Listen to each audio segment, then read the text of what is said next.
Everyone has a story to tell. It's my mission to tell it. Unscripted, unedited.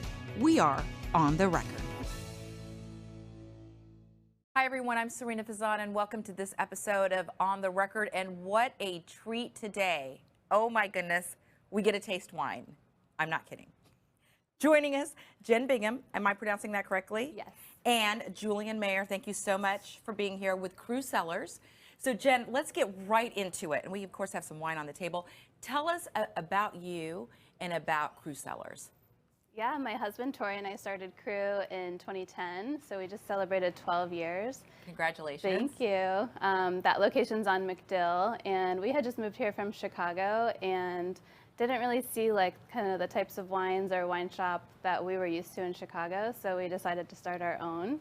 And we did very minimally at first. It was just Tori and me, and we had a wine shop in the front and a wine bar in the back with just cheese and charcuterie. And I was like serving wine by the glass behind the bar, and then threw Tori in the back, and he had to do all the dishes and make the cheese plates. And we didn't even have a dishwasher at that time, so he's still like bitter about that because he won't wash wine glasses at home. He won't. No, so I have to wash all those. But yeah, we just started kind of like small and organically and grew as we could over the years. And I want to get back to that, but Julian is your... I am, well, Director of Talent, which is a fun title, but I work with Cru in mostly an educational capacity. I do a lot of the staff trainings, but also the classes that we do for our guests and customers, either in Cru or throughout the city. So Julian, though, it's so interesting, though. This is something, a passion that you never thought that you would initially entertain, right? Weren't you in foreign policy or something like that? You know, honestly, I don't know anybody, maybe one person who grew up saying, I want to be a sommelier or I want to be in wine. Right. But yeah, I thought I went to school for international relations and foreign policy, and that's what took me to Washington, D.C., where I worked. I was a federal employee, you know, putting together meetings and conferences that brought people from all over the world to D.C. to have meetings with their counterparts there. And after a while, you know, you had to also organize dinners and lunches after the meetings. So I had to study about food and wine. So I was always the one picking the restaurants or putting together the menus. And after a while, I said, you know what? I kind of like that a lot better. Gosh, I love hearing stories like that because sometimes, you know, you don't realize where your life is going to lead you. And they always say a career is a career where a job is a job. And it's wonderful that you found your career in the entertainment industry. Yeah, exactly. It's fun to do what you love to do, right? Absolutely. I love being here. I mean, this is so cool. So speaking of that, we are also the proud host of Unlocking Tampa Bay for Visit Tampa Bay. So speaking, Jen, when you were talking about when you first moved here, you and your husband from Chicago, I went to college in Chicago as well. Oh, nice. So you saw that we didn't have places like this. Yeah. Isn't Tampa just booming right now? Can you talk about that and talk about why that's so important for a community as a whole? Yeah, it's great to see Tampa growing so much. I mean, we were one of just a few wine shops and bars when we started in 2010, and then we opened Cru Armature in 2018. And since then, I just feel like Tampa's been booming. There's so many new neighborhoods being built and so many opportunities that have come our way because of that. And we love being part of the city, and we're actually opening more locations this year. We're opening a couple different concepts this year. Isn't that fun though? Like we're becoming, because you lived in DC, as you said, Julian. So we're becoming, don't you guys feel like we're becoming, I'm so proud of Tampa, but I feel like we are becoming like a city. Like a real city, yeah. Yes, oh, absolutely. Yes. Yeah. So, so much fun on this show because we're going to try some wines in the second half, but talk to us if you can. And again, I love the show because it's unedited, unscripted. Why is wine so important, and why can it be a game changer for people? You know what I mean? Like when you go out to dinner or you go somewhere, the wine can really set the mood. Yeah. I mean, I think... Yeah, there's a lot that goes into that, obviously, right? Yeah. And I think for me, it's setting the mood. There's no other beverage on earth that I think is more meant to be shared than wine. It's so romantic. It's easy. You're right. I can have a beer on the couch watching the game. I can sit at the end of the bar by myself and have a cocktail. You pop open a bottle of wine and you want to have people around you to pour those glasses and talk about it, toast. So it's definitely meant to be shared. And I think it's the one beverage in the world that really builds community when you're drinking it. You know what? I know that the team is like, oh my gosh, she's dying right now because, I have Love in America and Dating in America and about relationships. I am in love with love. Yeah. So you are right. It is something to be shared. And Jen, you find that as well. Yeah, I think that there's just endless conversations you can have around the wine, like even just talking about one bottle, like after you open it, maybe where it came from and then how it's evolving in the glass. And then most of the time we're eating while we're drinking wine, so how it's pairing with different types of foods. So we have so many questions that we're going to ask you, and we're going to taste some wines. But I want to do a few questions right now because sometimes, you go into Cru Cellars. You can walk into Cru too, though, and buy bottles of wine. Yeah, we have a big retail section at our McDill location. See, which is wonderful because I think a lot of times people go in and they look for wines, and you get a bit overwhelmed. What is a good price point for wine? And I know that's a tough question because, wine, you could pay maybe $10 a bottle for all the way up to $10,000, right? Mm-hmm. But what should people be looking for when they're choosing a bottle of wine? Yeah, I mean, most of what we have at Cru is between, I'd say $12 and $40 a bottle. So I call it like wine every day, just kind of that everyday price point that's approachable. I think there's a big difference between drinking a wine. If you can get over $15, if you're in that $15 to $25 or $30 range, I think there's a big difference there and a lot of value to be had compared if you're under $15. So I think if you can just level up to right there, yeah. Yeah, the jump, I think, in terms of quality is a lot larger. Let's say from $10 to $20, does the wine taste twice as good? Some people might argue, but I would say, yeah, it does. Does a $400 bottle taste twice as good as a $200 bottle? That's where it's not as clear. Exactly. Yeah. Wow. Okay. So, but if you could if the consumer can get past the $15 point, that's even 20. Yeah, even 20. Oh yeah, no, definitely. And plus, as you guys, I mean, wines to me too. They're very special for special occasions. I know you can have a glass of wine every single day, but what you were talking about toasting and having a glass of wine or celebrating an anniversary, birthday parties. I have been to Cru many times with my 15-year-old. No, she's not drinking. But she loves cheese plates. She loves cheese plates. And so I will go with a group of moms with the little girls, and it's so enjoyable. We'll toast, and then they'll have their drinks. Before we go into the second half, let me ask a few questions because I appreciate this list. These are some of the top questions that you guys get, right? Yeah. So, how long can I keep a bottle of wine after it's open? As a consumer, I've always felt like white wine lasts longer than red wine. Am I wrong? You take this because I never have any to keep left over. Yeah. Yeah. Yeah, I would say, does white wine last a little longer? It can. Number one, it typically has higher acid, and acid is a preservative. It helps wine last longer. Also, you keep white wine in the fridge more than you would red wine, and lowering the temperature will help a wine last longer as well. I find that regardless of whether it's white or red, you pop open a bottle, that oxygen starts to work on the bottle. So for me, usually after a day and a half, maybe 2 days, you start noticing the fruit isn't as fresh or as bright as it used to be. After the third day, it really doesn't taste the same. I would recommend if you pop open a regular sized bottle like this, you can definitely, if you can finish it by the second day, even better. But putting it in the fridge will help it last longer. Using one of those vacuum sealers. That was my question. So do those really work? Yeah, absolutely. It'll add another day or two to how long it lasts. And then there are all sorts of different gadgets you can use to help your wine last longer. There's something called a Coravin, where it's basically a surgical needle that goes into the bottle and you get wine out of the bottle without ever having to open it. That way there's no oxygen going to work on the bottle, making it deteriorate faster. So right before we go to the break, off that question though, in these gadgets that we have, because I honestly get overwhelmed. I mean, gosh, is this going to work? Is this going to work? Is there one that you would recommend, or is there a price point on any of those? The Coravin is really expensive, and it's been very useful for more industry people. It allows us at Cru to pour something by the glass that might be really expensive that we wouldn't normally pour. So we could offer something like like a really nice white Burgundy or something that normally would be like $50 a glass, we wouldn't be able to go through it. So we could offer something cool like that. So, and then wine reps use it all the time because it lets their samples last longer.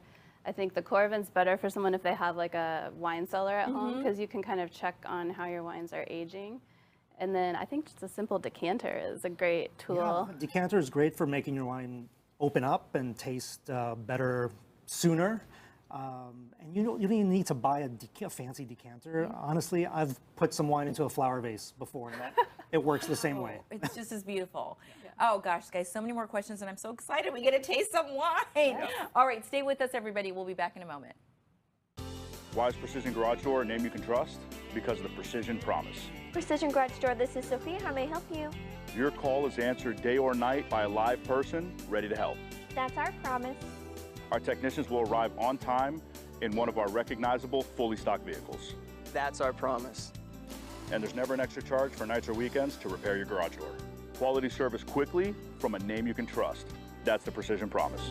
Precision Door Service, a name you can trust. Hi, everyone, and welcome back to On the Record. Okay, what a treat today. Yes, we have a table full of wine. We're talking to Jen Bingham of Cru Cellars and Julian Mayor. Guys, again, thank you so much for being here. Yeah, No, thank you. This is fun. Oh, We've got lots of wine. I think I'm having just maybe a little bit of fun. So, guys, okay, what wines do we have here today that we're going to be trying? We have an example of 2 different whites and 2 different reds that will kind of contrast each other, so we can kind of show you the different types of styles out there. Okay, so I'm very excited about this. So let's start with the whites. What are the whites? Yeah, you want to take it? Absolutely. Wine number one. Wine number one. All the way Which is over closer here, to your okay, left. wine Yes. number one, okay. So starting with 2 white wines, 2 very different white wines, and we chose these because they represent different styles, also come from different parts of the world. Wine number 1 is a Sancerre. You may have heard of the word Sancerre. Sancerre is always 100% Sauvignon Blanc, and you really will never see the word Sauvignon Blanc on the front label of a Sancerre. And that is a big telltale sign that this is a wine from the old world, from France or from Europe, where a lot of wines are named by the region that they're from, not the grape variety. So Sancerre is the name of a little town in the Loire Valley of France. If you have a white wine that has the word Sancerre on it, it has to be 100% Sauvignon Blanc by law. By law? And it only comes from a very specific area with defined boundaries. And then there's all these other rules about how it can be made, how many grapes you can grow, when it can be sold after you've made it, things like that. So Jen and Julian, I always hear when you get a Sauvignon Blanc, try to stick with something from New Zealand. So is that You do? You hear that? I do hear that. So, but is that not? No, they're great. That's a really popular style. That's probably the region that like put Sauvignon Blanc on the map for so many people. And Sauvignon Blanc by the glass at Cru is like one of our biggest sellers. So we usually try to introduce people to Sauvignon Blanc not from New Zealand, just to show them something different. And we brought Sancerre today because that's kind of like the home place of Sauvignon Blanc in France. And when you're trying Sauvignon Blanc from New Zealand, or it's even made in South America and South Africa, and then it's also made in California and Bordeaux, you're kind of always comparing it back to this classic style of Sauvignon Blanc. I'm so excited to try and knowing it's from that community. So we should try it. Let's see. Oh, is it important to swirl too? I'm sorry. Swirling introduces oxygen to okay. the wine in your glass, and that helps to release more aromas. It helps you smell better. That's why wine glasses are shaped the way they are, so that the aromas concentrate at the narrower top, so that when you smell it, you get more. And if you know how you can't really taste things when you have a cold, it's because if you smell better, you taste better, right? So yes. So they're made. So wine glasses are made specific like this for a reason. That's what, again, that's why I love this show. You learn so much. Yeah. This is excellent. It's crispy. Exactly. That's the point of a Sancerre. It should be light, lean, crisp, refreshing. It's fantastic. So then the other one is a Chardonnay. Exactly, from California. So again, there are classic styles of Chardonnay, typically from France, which is where Chardonnay is originally from. Anytime you see a white Burgundy, that is 100% Chardonnay. Again, kind of like Sancerre, if it's Burgundy and it's white, by law it has to be made from Chardonnay. Now, Chardonnay is one of those grapes that grows everywhere in the world. And California has done a great job of defining their particular style of it too. So when you taste this, at least compared to the Sancerre, for example. Because Chardonnays are typically more buttery or Exactly, heavier. yeah. They can be, especially from California. And that is a very specific style that is made that way. That's just always been the tradition in California to do This things is that way. great. And Right?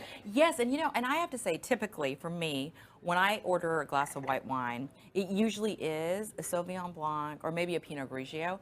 I don't drink Chardonnay as much, but I like this. Do you? Yes, I love this. Yeah, this is definitely a very restrained style of California Chardonnay. It's not very buttery. It's not too oaky. I mean, it doesn't have a lot of those like vanilla and toasty flavors. It's there, but in a softer style. So they do a nice job of really reining it in, not making it over the top. And it's great. I mean, if you like something like this and you would prefer something less buttery, I get the feeling that you say you normally don't drink Chardonnay because you don't want that buttery flavor. I mean, you can get a Chardonnay from France, from Burgundy, for example, or from other parts of Europe. They usually don't make them as buttery as you would find in California. Or if you like the buttery And style, I hear a lot go of people for it. love They the do, buttery yeah. style, right? They love the buttery Absolutely. style. So the price point on these two bottles, how much are these bottles? This one is around 20. Yeah, the Chardonnay is about 20, give or Great. take. Sancerre, because of the name, the location, they don't make a lot of wine there. It is a little bit more expensive for a Sauvignon Blanc, so most Sancerres you'll find starting around 30 and going up. There are some expensive ones. That being said, you can find Sauvignon Blancs from the Loire Valley of France that don't have the word Sancerre on the label, but they are made nearby in a very similar style, and they will be a lot cheaper because they don't have that name recognition. But you know what? And yes, I appreciate that so much. But when we were talking about special occasions or sharing a bottle of a special wine, it gives me goosebumps really with, how special to bring. Well, it's great to say, oh who my would love a gosh. Sancerre? Yes. Here we go. Here's a Sancerre. We're celebrating with a Sancerre. No, it's wonderful. So now with the red, what are the reds? So we brought two reds that also have kind of contrasting styles, a light red and a fuller bodied red. A lot of times at Cru, people will be like, we're like, what do you want to drink? And they're like, I don't know, Pinot or Cab. And we're like, those are so similar to each other. So let's talk about how they're different. Pinot Noir is a very light red. It has a thinner skin, so that transfers when you make the wine. It just has a lighter body to it. It's not as full and tannic. It has more red fruits than like black fruits. So that's what we have on the left. It's a Pinot Noir from the Willamette Valley in Oregon. And then on the right, we have a Cab. So we have a fuller bodied Cab. Which one did we open? This one from Obsidian California. Ridge, which is neat because it comes from a part of California called Lake County, which you normally don't hear, but it's right next door to Napa. So in Napa Valley, of course, is known for its Cabernets.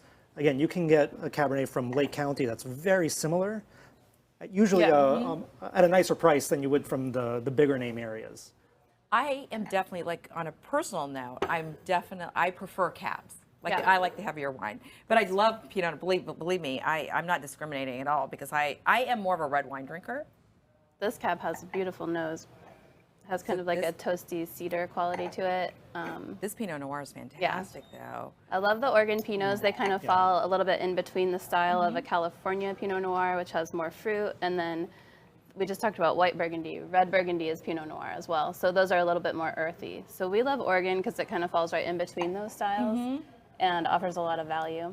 So what are the price points of these two bottles of wine? This one was like 25 or 30. Right, between 25 and 30 for the Pinot Noir. The Obsidian Ridge is about $45. Yeah, because I have ordered that, or I've had that. I think at Cru Cellars actually. No, it's fantastic. So all of these are great. Let's talk about why is it some people say wines can give you a headache, and do red wines give you more of a headache than over a white wine? Yeah, we get this question a lot. A lot of people think it's the sulfites. Can you explain why it's not really the sulfites? So a lot of research has gone into sulfites in wine and sulfite allergies. There is a small percentage of the population that does have sulfite allergies, but when they are exposed to sulfites, it expresses itself more as an asthmatic reaction rather than headaches. A lot of times headaches come from one of two things. Alcohol can give you headaches. Alcohol does dehydrate you. I know that's the one people don't want to hear, that alcohol is what's causing the headaches. Or histamines. Histamines in wines are a big factor for headaches in people. So usually histamines, there are histamines in wine, there are histamines in our body, and when you have a histamine reaction, it's your body trying to push out whatever it thinks is foreign inside your body. So that's why sometimes when people drink wine, they get a runny nose, they might get a stuffy nose, they might get itchy, and in some cases a headache too. Histamines have a way of, how do you say, they make your blood vessels a little bit wider. So if that happens in your brain, there's more pressure, and you do get headaches from that. But the way wines are made, sometimes red wines do have more histamines than white wines, and they can cause more headaches. Funny enough, a lot of people say they get headaches from the sulfites in red wine. There are more sulfites in white wine than there are in red wine, because there are a lot of red wines have tannin, that drying sensation, which acts as a preservative. Sulfites are preservatives, so since white wines don't have tannins, winemakers tend to add more sulfites to white wine to help them last a little bit longer and be a little more stable. Let me ask you this question, Jen and Julian. If you start, like I always feel like, it's Sunday fun day or Saturday or you're on vacation.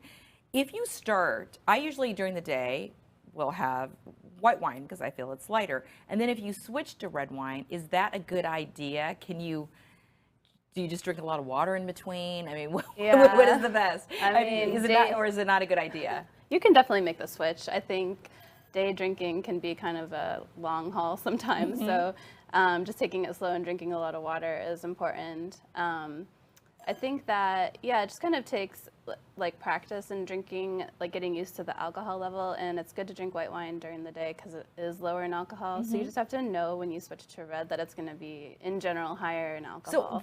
So what is the percentage of being higher? Like, is it significantly higher? No, not significantly, but like most wine would be around 12 to 13%, and then if you're getting into a bigger, fuller bodied red, you can be over 14%. So it's subtle, but it's just something to know that as you move to red, it will be higher in alcohol. Interesting. So, hopefully you're going to drink the whole bottle of wine, right? But say there is some left over. Isn't it the perfect wine to cook with? Because sometimes I'll find I still have some wine. So I'll use it like for, even like a lamb shank in the crock pot. Because one of your questions too is here about cooking wine, right? Or is there something here, or I can't see? Like, you can always use the wine that you don't drink. Because I hate throwing it away, right? You can use it for other purposes. Leftover wine that's been sitting for a few days, especially if it's been in the fridge, is great for cooking. Fantastic, right? It makes such a huge difference. So let me ask, when you go, if you're going to the store, hopefully to Cru Cellars, now that we know you have a retail section too, and you're trying to look for wine, are there any key things that we should be looking for? Like, is there anything, like any ingredient or something on the bottle, or is it just, a lot, right? It's kind of like, it's such a broad question. I think like a few tips would be shop at like a local wine shop. It doesn't have to be Cru, but compared to like You're a so big. Sweet. Well, we would like to push Cru. Thank you for saying that. You're a class act. But shop at a local wine shop that you could get some one-on-one help. Into selecting wines that they think are good for the money and like correct for that price point. And then they usually have someone there that's knowledgeable that can help you pick out something. I think just picking out a good wine just starts with learning like what you like in a wine. So take pictures of labels that you like and maybe make notes. Those wine apps are really good for kind of tracking, if you liked something, what did you like about it? So then when you go into that wine shop, you can be like, I really liked this wine because of this, and then they can help you find something else or find something similar. It's okay to ask questions and even try things that are different but similar. Find that local wine shop where there's somebody you trust who gets to know your tastes and starts to recommend things that are similar. If you liked Sauvignon Blanc, you might like an Albarino from Spain. Yes, I just discovered Albarino thanks to Cru Cellars, in fact. Well, it was fantastic. If you liked Cabernet, you might enjoy a Priorat from Spain, which is also, so it's more about learning the styles that you like. Cabernet tends to make a rich, full-bodied style of red. Priorat from Spain is a rich, full-bodied style of red. So it's great to experiment with your wines and try different things and get those recommendations from the people you trust, and don't be afraid to ask questions. Well, speaking of asking questions, as we wrap up the show, you brought these beautiful glasses because you have a big event coming up. We do. So share the event and how can we get involved in it? Yeah, it's called Fête de Vin. It's our week-long wine fest. It's the second week of November, and we did it for the first time last year, so we're doing it again this year. And we basically have at least one event every day throughout different Cru locations and our upcoming locations. And then we're also doing a party at Hyde House in Hyde Park Village with champagne. And then the big grand event is Saturday, November 12th, and it's at the top of the penthouse space at the new Water Street building. So that's where we had it last year. We were like one of the first to have an event there last year, and it just overlooks all of downtown, all of Water Street, and we're gonna have like 120 wines there. Fantastic. So how can people are there tickets still available? Do you buy tickets? How does it work? There are many events. Some are sold out already for November, but we do still have tickets available for a lot of the other events. Get at CruCellars.com. Yeah. And click on events, and you can pick all the different ones you want to attend, and it'll take you right to the ticket page. Okay, so on the record, I would like to attend many of the events. I just want to say that. And on the record, I already asked these two. Now, they're not married to each other, but they both have amazing love stories. I want to invite you guys back for Love in America, and we can talk about how wines are so important. And what did you say, Jen, for dating in America? You got to say it. Oh yeah, so she was asking me if a lot of women or men hang out at Cru, and it's all really beautiful women. So if you're a single guy, come hang out at Cru. Right. Okay, there we have it. There we have it. You know what? It might even be fun to do an actual dating in America at Cru.